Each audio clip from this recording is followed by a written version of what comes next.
거룩하신 하나님 아버지, 지난 3일간 우리 통영교회 모든 권속들을 지켜주심을 감사드립니다. 오늘 또 하나님의 인도하심을 따라 주님 앞에 나와싸우니 이 시간을 통하여 기쁘게 찬양하고 예배하는 우리가 되게 하여 주시고 하나님의 크신 은혜로 채워주시옵소서. 사순절을 지나고 있습니다. 우리의 마음에 그리스도를 깊이 묵상하게 하시고 일상의 분주함 속에서도 하나님의 동행하심을 잊지 않는 믿음의 사람들로 살아가게 하여 주시옵소서. 어렵고 힘든 처지에 있는 성도들이 있다면 주님께서 위로하여 주시고 답을 주시고 길을 열어 주셔서 주님 원하시는 그 길로 나가며 복된 삶을 누리게 하옵소서. 이 시간 하나님 앞에 온전히 영광 돌리기를 원하오며 예수님 이름으로 기도드립니다. 아멘. 네, 오늘 하나님 말씀 출애굽기 34장 18절에서 오늘은 26절까지 보겠습니다. 출애굽기 34장 18절에서 26절 말씀은 구약 성경 135쪽에 있습니다.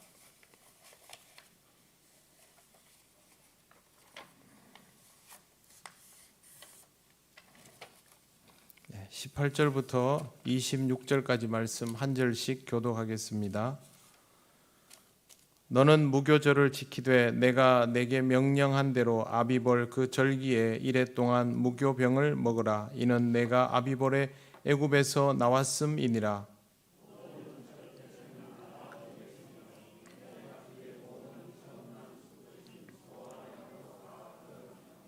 나귀의 첫 새끼는 어린 양으로 대속할 것이요 그렇게 하지 아니하려면 그 목을 꺾을 것이며 내 아들 중 장자는 다 대속할지며 빈손으로 내 얼굴을 보지 말지니라.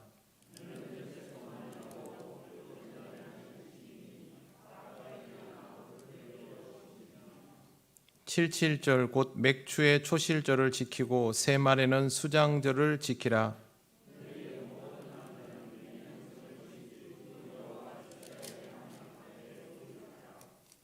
내가 이방 나라들을 내 앞에서 쫓아내고 내 지경을 넓히리니 내가 매년 3번씩 여호와 내 하나님을 뵈려고 올 때에 아무도 내 땅을 탐내지 못하리라.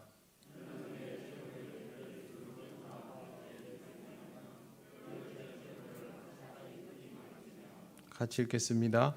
내 토지 소산에 처음 익은 것을 가져다가 내 하나님 여호와의 전에 드릴지며 너는 염소 새끼를 그 어미의 젖으로 삼지 말지니라. 아멘. 기도드리겠습니다. 하나님 감사합니다. 오늘 또 하나님께서 우리에게 말씀하여 주시는 것들이 온전히 들리게 하시고 또 깨닫는 은혜와 기쁨이 있게 하옵소서. 예수님 이름으로 기도드립니다. 아멘. 네, 반갑습니다. 옆에 분들 인사 나누시겠습니다.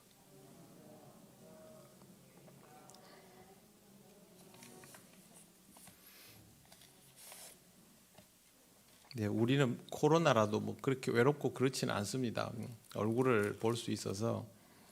사실은 대도시에서 이렇게 서로 왕래를 전혀 못하고 그렇게 지낸 분들도 참 많기 때문에 예배를 드리는 것도 정말 귀한 일이지만 이렇게 예배를 드리면서 믿음의 형제 자매들이 서로 얼굴을 볼 수 있는 것도 저는 정말 귀한 일이라고 생각을 합니다. 신앙생활은 우리에게 하여튼 너무도 유익이 많습니다.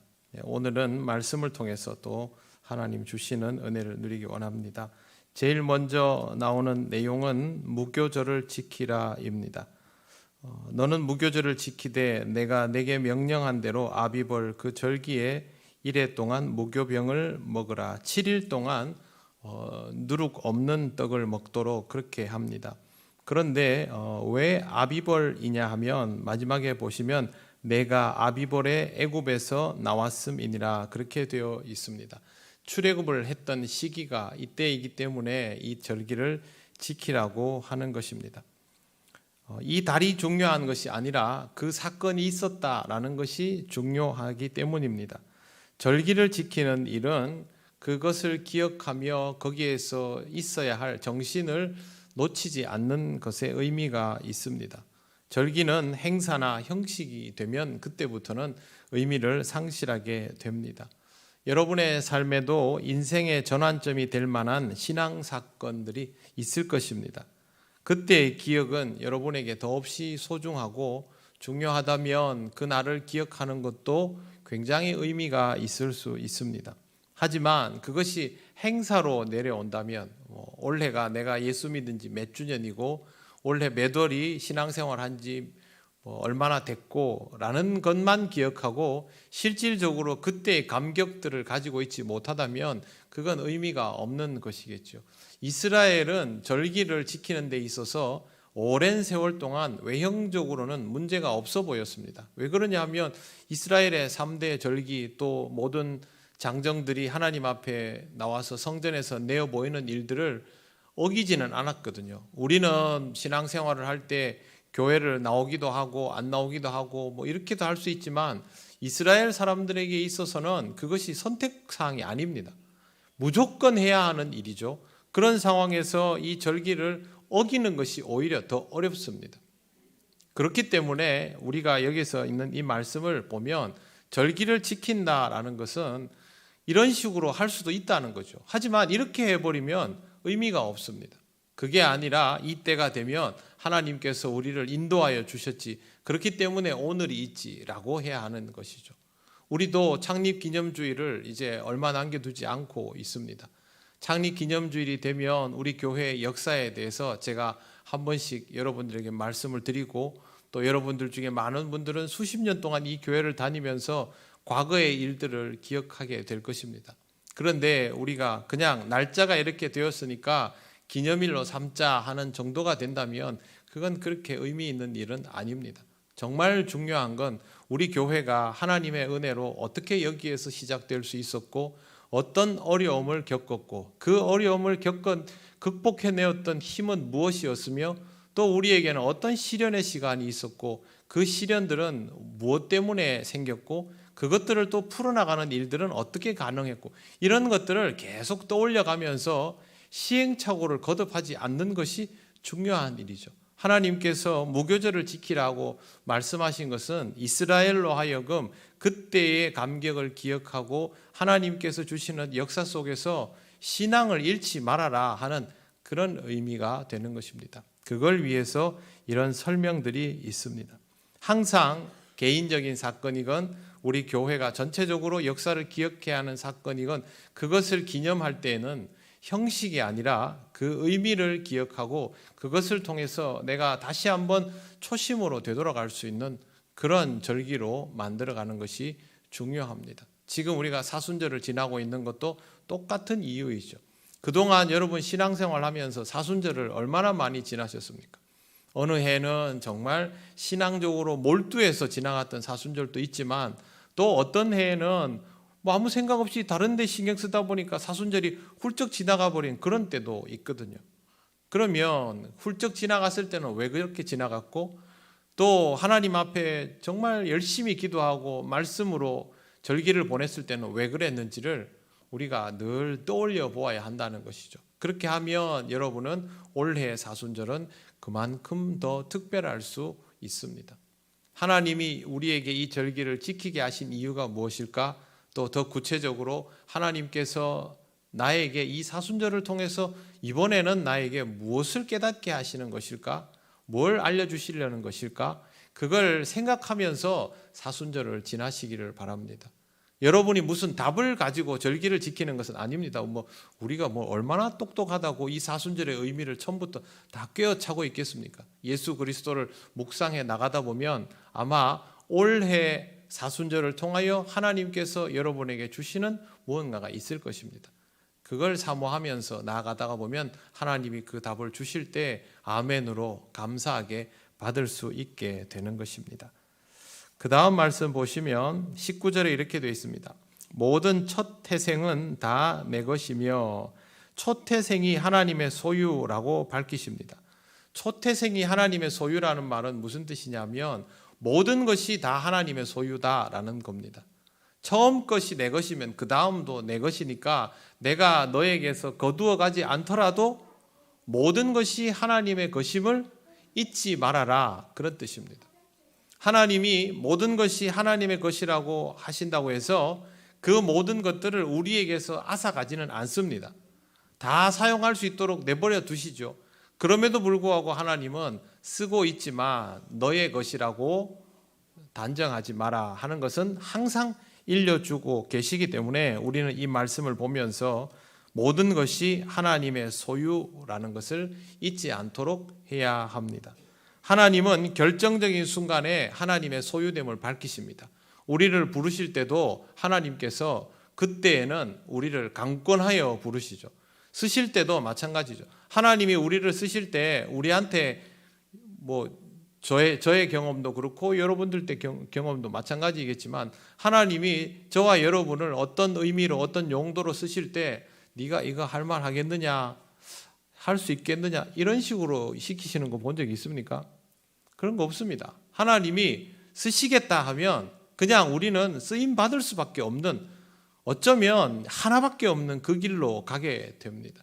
그때는 하나님이 우리에게 소유권을 분명하게 선언하시는 것이죠. 그럴 때는 반항하면 안 됩니다. 하나님이 딱 집으면요, 반항하면 안 됩니다.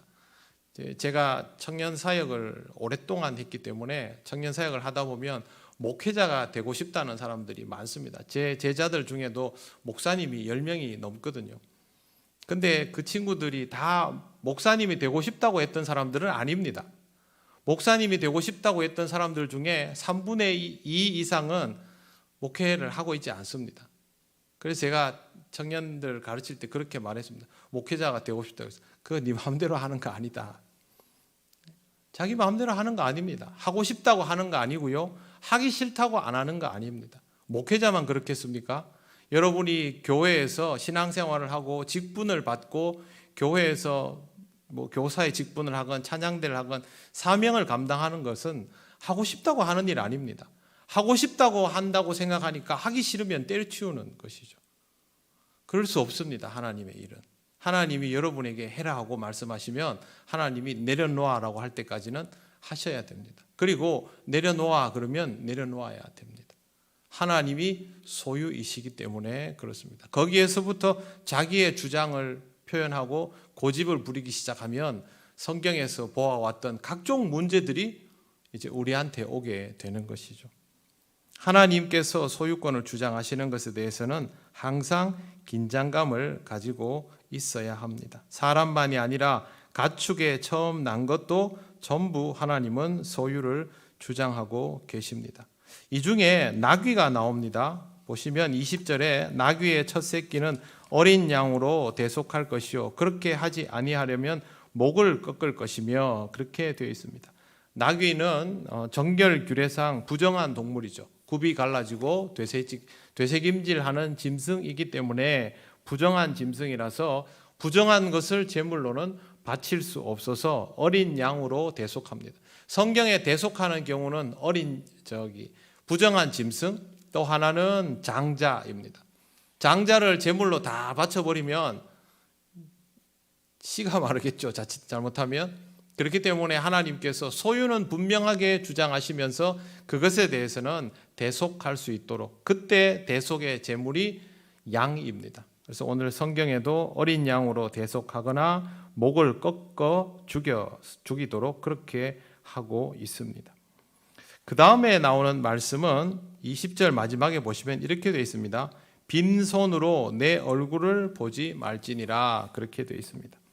하나님 앞에 나타날 때 빈손으로 하지 말라는 이 말씀은 신명기 16장 16절 17절에도 나옵니다. 하나님은 왜 이 말씀을 하시는 것일까요? 첫째, 하나님은 무언가를 필요로 하는 분은 아닙니다. 하나님께서 무언가를 필요로 하는 분이라면 완전한 분이라 할 수 없지요. 그래서 하나님이 무언가 필요해서 뭘 들고 나오라고 하실 분은 아닙니다. 그렇다면 이것은 하나님이 무언가를 필요로 해서 들고 나오라는 것이 아니라 하나님 앞에 서는 사람의 태도가 어떠해야 한다라는 것을 알려주기 위해서 이렇게 하시는 겁니다. 우리가 하나님 앞에서 뭘 들고 나오면 그걸 하나님이 필요해서 들고 나온다라고 생각하지는 않도록 하시기를 바랍니다. 우리가 헌금을 하면 하나님이 그 헌금이 필요합니까? 하나님께서 헌금을 하면 헌금을 통해서 교회가 유지가 되는 부분이 있다면 하나님이 그게 물질이 필요해서 헌금을 하라 합니까? 그렇지 않습니다. 교회는 우리를 위해서 필요한 것이죠. 우리가 없어도, 교회가 없어도 하나님은 계십니다. 그리고 하나님은 그러한 피조물들을 얼마든지 사용하실 수 있는 분이고, 그럼에도 불구하고 하나님께서 우리를 만드시고 교회를 허락하신 것은 우리가 하나님을 만나고 느끼고 은혜 받을 수 있도록 창구를 열어주신 것이죠. 근데 그걸 가지고 하나님이 뭐가 필요해서 다른 우상들은 그런 개념으로 접근하는 종교들이 있습니다만 우린 전혀 그렇지 않습니다. 그 다음에 보시면 하나님 앞에 나올 때 이 말씀이 왜 필요하냐면요, 하나님 앞에 나올 때는 내가 귀하게 여기는 것들을 내어드리는 마음으로 나와야 한다라는 것입니다. 이 본문을 헌금을 많이 하라는 경우로 적용하기도 합니다. 헌금을 많이 하라는 것이 아니라 헌금을 드릴 때도 마음을 다하고 정성을 다하라는 의미이지 무슨 액수를 많이 하라 그런 의미는 전혀 아닙니다. 헌금을 할 때면 그것이 여러분이 드릴 수 있는 최선의 헌금이 되어야 할 것이고, 봉사를 할 때는 그것이 여러분이 드릴 수 있는 최고의 헌신이 되어야 할 것입니다. 중요한 것은 내가 생각하기에 내 마음을 드릴 수 있는 표시를 하나님 앞에 무엇으로 하는가, 그걸 정하여서 하는 것임을 기억하시면 되겠습니다. 여러분에게 은혜를 베풀어 준 분이 있다면, 또 어려울 때 필요한 말을 해주고 또 마음의 위로를 준 사람이 있다면 여러분이 뭐라도 인사를 하고 싶으시죠. 그럴 때 그냥 형식으로 합니까? 여러분 마음을 다해서 합니까? 마음을 다해서 하지 않습니까? 고마운 분에게는요, 뭘 하나라도 더 드리고 싶은 마음이 있거든요. 그거랑 똑같다고 생각하시면 됩니다. 상대방이 뭘 요구하기 때문에 하는 것이 아니라 그렇게 해야 내 마음이 기쁘기 때문에 그렇게 하는 것이죠. 하나님 앞에 내 자신을 드리는 것, 내가 가지고 있는 무언가를 드리는 것은 어떤 답례의 개념이라기보다 내가 고맙게 여기고 내가 사랑하는 하나님께 이렇게 해드리는 것이 내 마음이 기쁘다, 그 의미입니다. 하나님은 그걸 지금 우리에게 가르치고 있는 것이죠. 여러분, 하나님 앞에 내가 할 수만 있다면 조금 더 헌신하고 싶다. 또 형편이 어려울 때도 내가 하나님 앞에 헌금을 좀 더 할 수 있으면 좋겠는데, 그런 생각 해보신 적 많지 않습니까? 그게 무슨 우리가 뭐 세금을 납부하듯이 아니면 병역의 의무를 이행하듯이 그런 마음으로 하는 생각입니까? 그렇지 않죠. 하나님이 나에게 주신 은혜가 이토록 큰데 내가 하나님 때문에 이렇게 살아가게 됐는데 내가 하나님 앞에 내 마음을 표현할 게 뭐 있을까? 지금 내가 중요하게 여기는 것들을 드리면 내 마음을, 내 몸을, 내 시간을, 내 물질을 드림을 통해서 그럼 나도 기쁘겠다. 내가 이렇게 기쁜 마음으로 할 수 있다면 하나님도 나를 기쁘게 받으시겠지. 이렇게 접근하는 것이죠. 이건 전혀 형식적인 것이 아닙니다. 율법도 아닙니다. 여기 얼마만큼 해야 되고 내 몸을 얼마나 드려야 되고 성경에 그런 내용이 있습니까? 교회 나오면 헌금을 얼마 이상 해야 되고 그런 얘기 있습니까? 그런 거 없습니다. 그런 거 있으면 그거는 뭔가 문제가 있는 것이죠. 기독교는 그런 것들이 없음에도 불구하고, 규정하지 않았음에도 불구하고 규정해 놓은 것보다 더 열심히 섬기고 봉헌하고 헌신할 수 있었기 때문에 지금까지 존속되어 왔던 겁니다. 지금 이 시대는 이런 자발적인 신앙, 자발적인 헌신이 자꾸 무너져 가고 있어서 문제인 것이죠. 사실 신앙생활은 강제성을 아무리 부여해도 그건 한계가 뻔한 겁니다. 이스라엘은 강제성을 부여한 사회 구조 속에서 껍데기 신앙생활을 굉장히 잘 해왔지만 결국 하나님 앞에서 다 무너져 내렸습니다. 만약 교회가 그때 이스라엘처럼 강제적인 외형적인 틀만 유지가 되고 있다면 우리도 얼마 남지 않았습니다. 교회가 교회다우려면 결국 우리 신앙은 영적 자발성에 의한 것이어야 합니다. 제가 여러분에게 하나님 앞에 예배를 드리는 것이 중요합니다, 예배를 드리는 것이 당연합니다, 할 수 있다면 매일 기도 생활을 열심히 하십시오, 말씀을 꼭 읽어야 합니다 라고 하지만 제가 여러분에게 강제로 어디에 꼭 참석하고 출석을 매기고 그렇게 합니까? 그게 무슨 의미가 있습니까? 여러분이 스스로 하지 못하면 아무리 해도 소용이 없는 겁니다. 내가 하나님 만나는 일이 기쁘고 내가 예배 드리는 것이 기쁘고 하나님 앞에 무엇이라도 내어드릴 수 있는 것이 기쁘고 그게 마음속에서 자연스럽게 우러나와야 그게 하나님 앞에 진정성이 있는 것이기 때문에 저도 여러분에게 그걸 늘 말씀드리고 우리가 함께 자연스럽게 그런 신앙이 될 수 있도록 서로 독려하면서 가는 것이죠. 근데 이게 하루아침에 안 되니까 훈련은 합니다. 스스로에게 약속을 하고 자기가 가지고 있는 직분에 맞는 훈련을 자기 스스로에게 하면서 그렇게 하죠. 내가 예배를 어떻게 드리겠다, 예배 시간에 어떤 마음으로 임하겠다, 기도를 어떻게 하겠다, 말씀을 얼마나 읽겠다, 헌금 생활을 어떻게 하겠다, 훈련은 합니다. 그렇지만 그것이 훈련이나 의무에서 끝나버리면 그건 의미가 없습니다. 사람이 훈련을 하는 이유는요, 몸이, 마음이, 정신이 그 일들을 자연스럽게 체득하도록 하려고 훈련하는 겁니다. 그래서 여러분 항상 훈련만 하는 사람이 되면 안 됩니다. 그것이 나에게 자연스러워지도록 마음과 정성을 다하시기를 바랍니다. 신앙생활은 그렇게 해야 기쁩니다. 교회에 나오면 기뻐야죠. 예배를 드리면 좋아야죠. 헌금을 하면 내가 하나님 앞에 이걸 드릴 수 있다는 게 좋아야죠. 하나님이 직분을 맡기시면 하나님이 나한테 이런 걸 맡겨주시네 이러고 기뻐 날뛰어야죠. 그런데 이게 다 부담이 되면 못합니다. 억지로 하면 사람이 하기 싫은 거 억지로 하면 병됩니다. 신앙생활은 억지로 할 수 있는 것은 아닙니다. 언젠가는 자연스러워져야 됩니다. 좋은 것인 줄 분명히 압니다. 그럼에도 불구하고 자연스럽지 못할 때는 마음과 정성을 다해서 훈련을 합니다. 다만 훈련으로 끝나지 않고 그것이 나에게 자연스럽고 만족스러운 일상이 될 수 있도록 거기에도 최선을 다하시기를 바랍니다. 그래야 여러분의 영성 훈련이 자연스러운 영성 생활이 되어서 여러분의 삶이 기쁘게 됩니다. 내가 잘 안 되면요, 저는 이런 생각을 합니다. 내가 잘 못하면 나보다 잘하는 사람을 꼭 봅니다. 그래서 그 사람을 일부러 옆에다 두고 계속 그 사람 보면서 저 사람은 되는데 왜 나는 안 될까? 그렇게 합니다. 아마 교회에서 신앙생활 해보시면 나는 이 벽에서 딱 막히는데 이걸 넘어서는 사람이 여러분 주변에 꼭 있을 겁니다.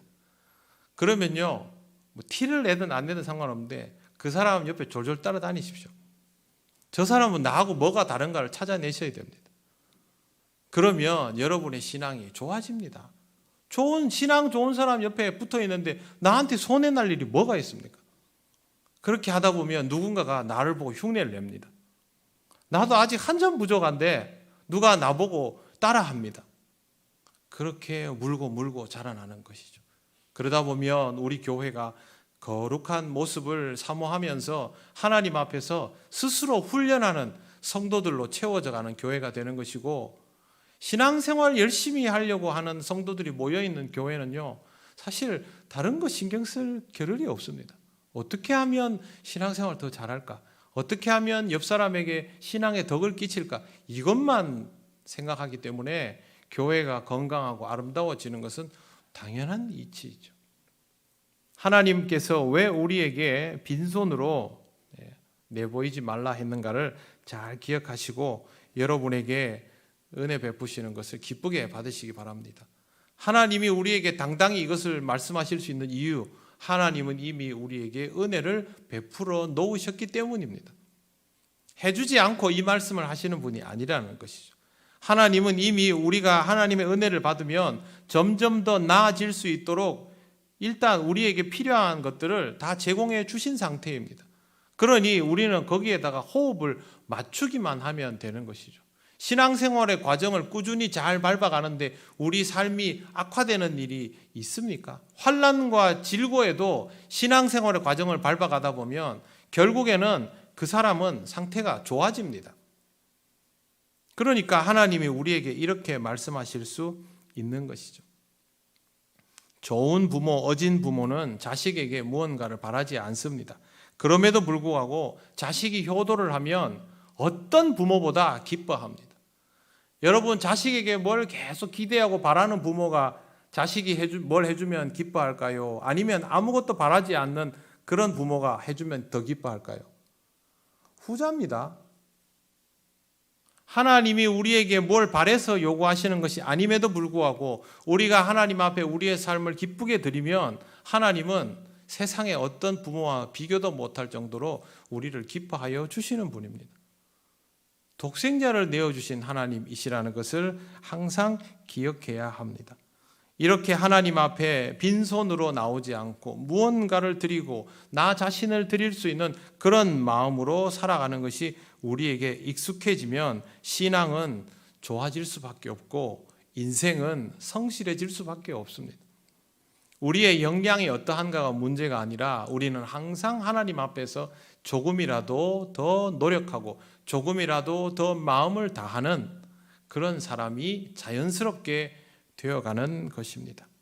여러분, 하나님의 은혜 받은 사람답게 그렇게 살아가시기를 바랍니다. 21절 말씀을 보십시오. 너는 엿새 동안 일하고 일곱째 날에는 쉴지니 밭 갈 때에나 거둘 때에도 쉴지며. 안식에 대한 구절입니다. 안식 그러면 일단 쉬는 것부터 생각을 하는데요. 쉰다라는 것은 전제가 있습니다. 열심히 일한 사람에게 주시는 하나님의 은혜가 안식입니다. 쉼이 중요한 것은 맞지만 쉼은 일하는 것의 기반 위에서 주어지는 것임을 잊지 말아야 합니다. 즉 엿새 동안 일하고가 먼저 존재하고 그 다음에 일곱째 날에 안식이 있는 것이죠. 하나님께서 창조를 해 놓으시고 하루를 쉬시는 것이 우리에게 보여주시기 위함이죠. 우리도 그렇게 일하고 하루를 쉬는 이 의미를 잘 이해해야 됩니다. 본문을 보시면요. 자, 여러분 이거 보시면 저랑 같이 한번 읽어보겠습니다. 시작. 너는 엿새 동안 일하고 일곱째 날에는 쉴지니 밭 갈 때에나 거둘 때에도 쉴지며. 자, 여러분 이 말씀을 보시면 이 사람이 일을 열심히 할 사람입니까? 일 안 하고 놀 사람입니까? 열심히 할 사람이죠. 일을 열심히 할 사람이라서 이 안식의 개념을 알려주시는 겁니다.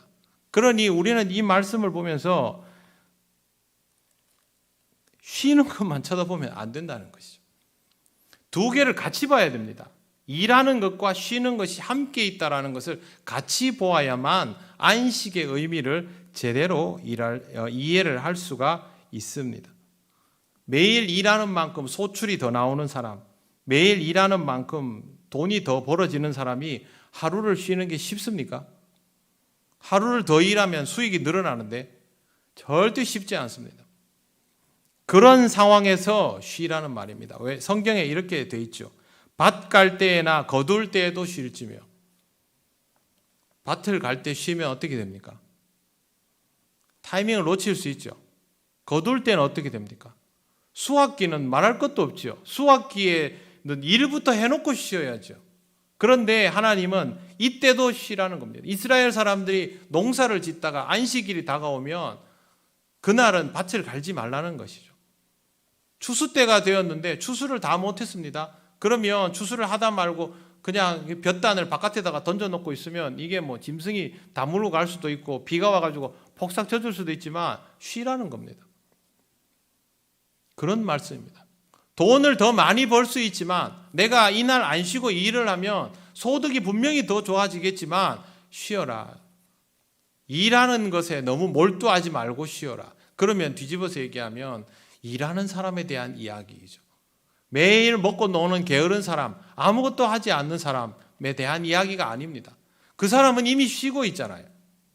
그래서 여러분 안식일의 의미를 제대로 이해하려면 그 나머지의 날들을 열심히 살아야 됩니다. 실제로 그리스도인들은 거의 예외 없이 열심히 삽니다. 여기에 나오는 엿새 동안 일한다는 말이 돈을 벌라는 의미로 국한되는 것은 아닙니다. 히브리어에서 이 일은 아바드라고 하는데 이것은 수고하다, 노동하다도 있지만 봉사하다도 있고요. 예배를 드릴 때도 아바드라는 단어를 사용을 합니다. 그러니까 경제활동만을 의미하는 것이 아니라 내가 가치를 부여할 수 있는 모든 일들이 다 포함이 되는 것이죠. 밖에 나가서 돈 벌어가지고 월급 받아오는 것은 중요하고 집에서 전업주부로 일하는 건 안 중요합니까? 가족 구성원들 중에 연세가 드신 분이 경제활동을 할 수 있는 것도 아니고 집에서 전업주부로 있는 것은 아니지만 아침에 일어나가지고 뭐 집에 있는 어린 아이 잠시 돌봐주고 애기 돌봐주는 거 안 중요합니까? 아니면 그 집의 자녀로서 어른들에게 재롱을 부리는 것은 아무 일도 아닙니까? 아이가 공부하는 거는요, 다 일입니다. 자기의 상황에 맞게, 자기의 처지에 맞게 내가 경제활동을 해야 되는 사람이면 경제활동을 열심히 하고, 경제활동을 해야 하는 사람이 아니더라도 다른 가치 있는 일을 해야 될 사람이면 그 일을 열심히 하면 되는 것이죠. 봉사활동을 하는 것이 하나님께서 주신 일이다 하면 봉사활동을 열심히 하는 것이죠. 교회 일도 마찬가지고요. 기본적으로 하나님 앞에서 열심히 사는 것이 우선입니다. 그렇게 열심히 살고 그 일에 재미가 붙어가지고 쉬는 게 뭔지도 잊어버릴 수 있는 사람에게 하나님이 쉬어라 이렇게 하시는 겁니다. 그래서 여러분, 이 말씀은 안식에만 초점을 맞추지 마시고 일하는 것과 쉬는 것의 두 가지 의미를 함께 보셔야 합니다. 하나님은 게으른 것을 좋아하지 않습니다. 잠언 6장에 있는 말씀 아시죠? 게으른 자여 내가 어느 때까지 누워 있겠느냐, 내가 어느 때에 잠이 깨어 일어나겠느냐, 좀 더 자자, 좀 더 졸자, 손을 모으고 좀 더 누워 있자 하면 내 빈궁이 강도같이 곰핍이 군사같이 이르리라. 우리 집에 애들이 늦잠 자면 제가 우리 애들한테 맨날 이 성경 구절 옆에 가서 얘기하면 막 화내고 그랬습니다. 저는 이 말씀 정말 무섭다고 생각합니다. 게으름은 병이 됩니다. 조금 게으름을 부리면 그 게으름이 또 게으름이 되고 거기에 게으름이 또 붙어나고, 하나님께서 주시는 시간을 사용하는 사람은 자기가 살아갈 수 있는 삶의 자리에서 최선을 다하여 살고 하나님께서 주시는 안식을 마음껏 누릴 필요가 있습니다. 쉬어라 그러면 쉬어야 됩니다. 밭을 갈 때도 쉬고 추수할 때도 쉬라 그러면 그건 쉬어야 되는 것이죠. 그런데 하나님께서 말씀하시는 안식은 그냥 몸이 쉬는 것만을 의미하지 않습니다. 세상의 일들에 매료되어 있거나 내가 해야 하는 일들에 몰두하고 있다가 하나님과 함께 평안을 누리는 것이 안식의 의미입니다. 그러니 우리가 누리는 안식에 하나님이 빠지면 그건 안식이 아니게 되는 것이죠. 주일날 예배를 드리고 신앙생활을 하면서 이것이 우리에게 쉼이 안 되면 문제가 된다는 말입니다. 실제로 주일날 신앙생활이 우리한테 영의 안식이 되지 않으면 우리는 신앙적으로 충전을 못 받습니다. 그러면 우리 삶이 점점 피폐해지는 것이죠. 교회를 다니면서도 삶이 신앙적으로 나아지지 않고 정체가 되거나 피폐해지는 이유는 안식을 누리지 못해서입니다. 교회에 와서 예배를 드리고 성경 공부를 하고 봉사를 하고 하는데 이게 내게 있어서 스트레스가 되고 피로가 쌓이는 그런 일이 돼버리면 충전이 안 되는 것이죠. 여러분, 교회에 오면 본전을 뽑아야 됩니다. 무조건 본전을 뽑아야 됩니다.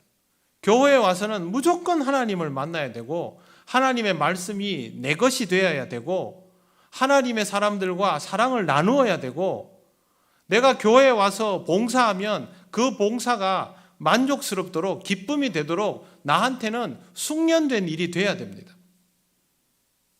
목회자가 설교를 하려고 올라설 때마다 죽을 마시면 스트레스가 되겠죠. 그럼 못하는 거죠. 찬양대원들이 찬양을 하러 앞에 설 때마다 사람들의 시선이 의식이 돼서 힘들면 못합니다. 교사가 아이들 대할 때마다 말도 지도강이 안 듣네, 못하는 것이죠. 여러분, 주일날 교회에 오면 본전을 뽑아야 안식이 됩니다. 어떻게든 하나님의 은혜를 사모하고 그 은혜를 누려서 내 것으로 만들고, 교회에 하루 종일 있으면 몸이 좀 피곤하죠. 당연히. 그럼에도 불구하고 이 하루가 새 속에 찌든 내 삶을 씻어줄 수 있는 그 영의 생명수인 것을 느껴야 됩니다. 그러면 이게 와닿죠. 안식이 나한테 어떤 의미인지. 여러분 수요일 저녁에 피곤하죠, 솔직히. 예.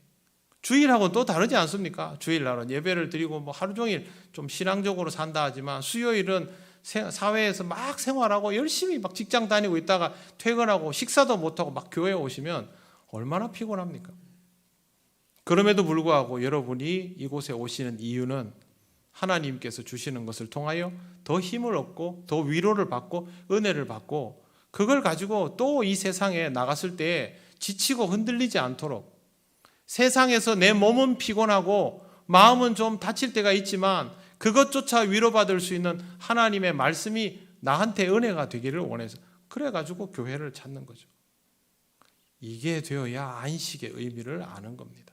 열심히 사시고 지금 다 열심히 사시지만 지금처럼 열심히 사시고 하나님을 통하여 안식을 누리시기를 바랍니다.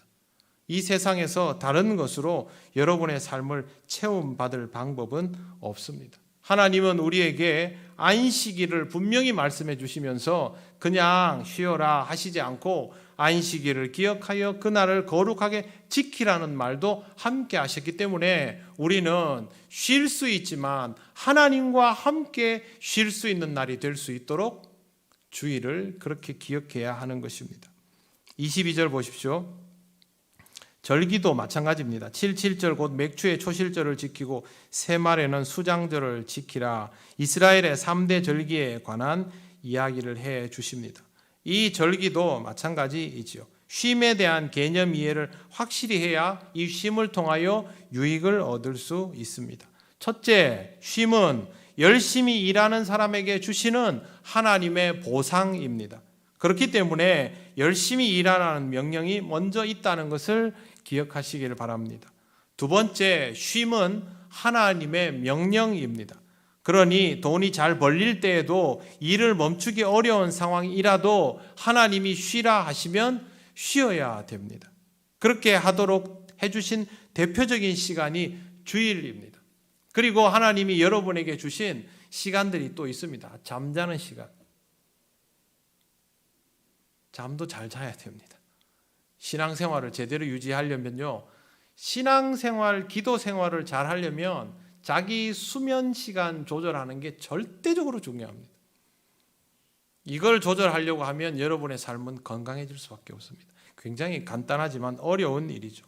세 번째, 쉼은 하나님을 통하여만 제대로 주어질 수 있습니다. 그래서 우리는 세속에 대하여 쉬고 하나님을 만나 안식을 누리게 되는 것입니다. 마지막으로 네 번째, 이 말씀은 우리 모두에게 해당되는 것입니다. 23절을 보시면 이렇게 되어 있습니다. 너희의 모든 남자는 매년 3번씩 주 여호와 이스라엘의 하나님 앞에 보일지라. 이거는 남자만을 대상으로 하는 것이 아닙니다. 이스라엘을 계수할 때 남자로 계수를 하던 정말 몇 천년 전 아닙니까? 그래서 남자로만 계수를 해도 인구 모든 이스라엘 사람 전체를 대상으로 하는 겁니다.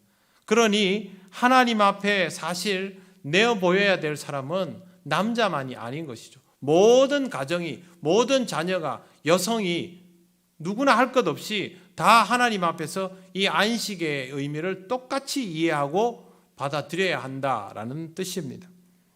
24절을 보십시오. 오늘 24절까지 하겠습니다. 내가 이방 나라들을 내 앞에서 쫓아내고 내 지경을 넓히리니 내가 매년 3번씩 여호와 내 하나님을 뵈려고 올 때에 아무도 내 땅을 탐내지 못하리라. 이스라엘이 지금부터 이방 땅에 들어가게 되면 이방의 위협을 너무도 많이 받을 것이고 그들은 그냥 보기에도 이스라엘보다 더 강한 나라들이 틀림이 없지만 이스라엘이 하나님을 뵙기 위해서 늘 나오면 하나님을 통하여 안식을 누리고 싶다고 그런 사모하는 마음이 있다면 마지막에 있는 것처럼 아무도 내 땅을 탐내지 못하리라. 하나님은 이스라엘을 보장해 주시겠다라는 것입니다. 여러분이 이 세상에 어렵고 힘든 상황 가운데에서도 하나님을 사모하는 마음을 내려놓지 않고 신앙적으로 살아가기를 원하고 내 마음의 진정한 평화는 하나님께서 주시는 것이 진짜다라는 생각을 절대 버리지 않고 지금처럼 흔들림 없는 모습으로 늘 하나님 앞에 예배하고 기도하고 말씀 들으러 나오면 하나님은 여러분의 삶을 지키시겠다라는 뜻입니다. 그게 이 말씀의 의미입니다. 여러분의 삶이 보장받아야 여러분이 평안할 수 있지 않습니까? 하나님 나라까지 우리가 보장받으면 그보다 더한 평안이 어디 있습니까? 이 모든 일들은 우리가 하나님으로부터 멀어지지 않을 때에 가능한 것입니다. 그래서 사랑하는 성도 여러분, 늘 하나님을 바라며 살아가시길 바랍니다. 하나님과 함께 있는 것을 정말 기뻐할 수 있고 그것이 자연스러운 신앙이 되시기를 바랍니다. 누구나 신앙생활은 서투를 때부터 시작하고 교회가 익숙하지 않기도 하고 하나님의 말씀이 어렵기도 하고 기도가 막힐 때도 있고 시험에 들 때도 있습니다만 그럼에도 불구하고 하나님께서 주시는 말씀을 통하여 은혜 받으면서 성장해 나가다 보면 신앙생활 그 자체가 여러분에게 가장 자연스러운 옷같이 맞아지는 순간이 옵니다. 그때부터 평안을 누리게 되는 것입니다. 우리 통영교회 모든 성도들이 이런 영의 안식을 누리며 하나님과 동행하는 그런 삶을 살아가시기를 바랍니다. 기도드리겠습니다. 오늘 하나님께 이렇게 기도하면 좋겠습니다. 하나님 아버지, 우리가 부족하고 때로는 하나님을 잊기도 하고 하나님과 멀어질 때도 있지만 그러나 하나님 우리를 다시 불러주시니 하나님을 통하여 온전한 안식을 누리고 하나님을 진정 기뻐하는 삶이 되게 하여 주시옵소서. 이 시간 기도드리겠습니다. 아버지 하나님, 은혜를 감사합니다. 하나님께서 우리와 함께하여 주셔서 우리가 이 땅에서 누릴 수 있는 삶이 불평과 불만으로 또 힘겨움과 어려움으로 끝나지 않고 하나님 어떤 상황 속에서도 하나님을 기뻐하며 하나님께 감사하며 여유를 가지고 웃으며 살아갈 수 있도록 인도하여 주신 것을 감사합니다. 우리가 부족한 것을 압니다. 그러나 하나님 아버지, 이 부족함이 더 자라나서 하나님 앞에서 극히 자연스러운 신앙의 태도가 될 수 있도록 아버지 하나님 인도하여 주시옵소서. 특별히 사순절을 통하여 영성훈련을 더욱 깊이 스스로 할 수 있게 하시고 하나님과 깊은 교제를 통하여 하나님 주신 복이 무엇인지를 알고 깨달아 누릴 수 있는 은혜가 있도록 우리 통영교회 모든 성도들 위해 함께하여 주시옵소서. 하나님 감사합니다. 우리의 부족함을 은혜로 채워주셔서 오늘까지 인도하시니 감사를 드립니다. 여전히 우리는 부족하고 하나님으로부터 멀어지려 할 때도 있고 때로는 하나님의 뜻을 외면하려 할 때도 있지만 그러나 오늘 다시 말씀하여 주시니 이것을 은혜로 알고 하나님께로 더욱 나아가기를 원합니다.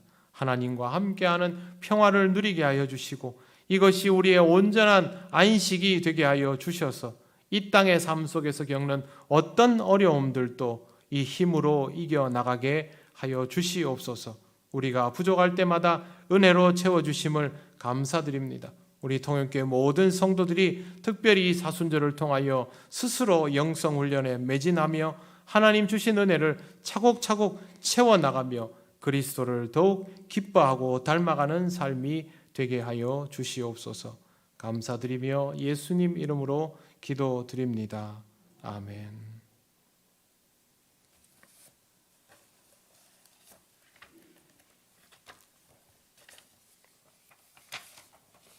네, 교회 소식 전하겠습니다. 이번 주일 2부 예배 후에 정기 당회로 모입니다. 네, 사순절 첫 번째 주일을 지나고 사순절 기간을 보내고 있습니다. 신앙생활에 관한 것은 권면할 수는 있어도 신앙생활은 누가 대신해 줄 수 있는 것이 아닙니다. 여러분 스스로 하나님 앞에서 약속을 정하고 그것을 하나하나 실천해 나가면서 영성훈련에 더욱 힘쓰시기를 바랍니다. 그동안 스스로 최선을 다해서 신앙생활을 해오신 것처럼 앞으로도 흔들림 없이 주님과 동행하시기를 바랍니다. 다른 광고는 주보를 참조해 주시기 바랍니다. 주님께서 가르치신 기도를 올려드립니다. 하늘에 계신 우리 아버지, 아버지의 이름을 거룩하게 하시며 아버지의 나라가 오게 하시며 아버지의 뜻이 하늘에서와 같이 땅에서도 이루어지게 하소서. 오늘 우리에게 일용할 양식을 주시고 우리가 우리에게 잘못한 사람을 용서하여 준 것 같이 우리 죄를 용서하여 주시고 우리를 시험에 빠지지 않게 하시고 악에서 구하소서. 나라와 권능과 영광이 영원히 아버지의 것입니다. 아멘.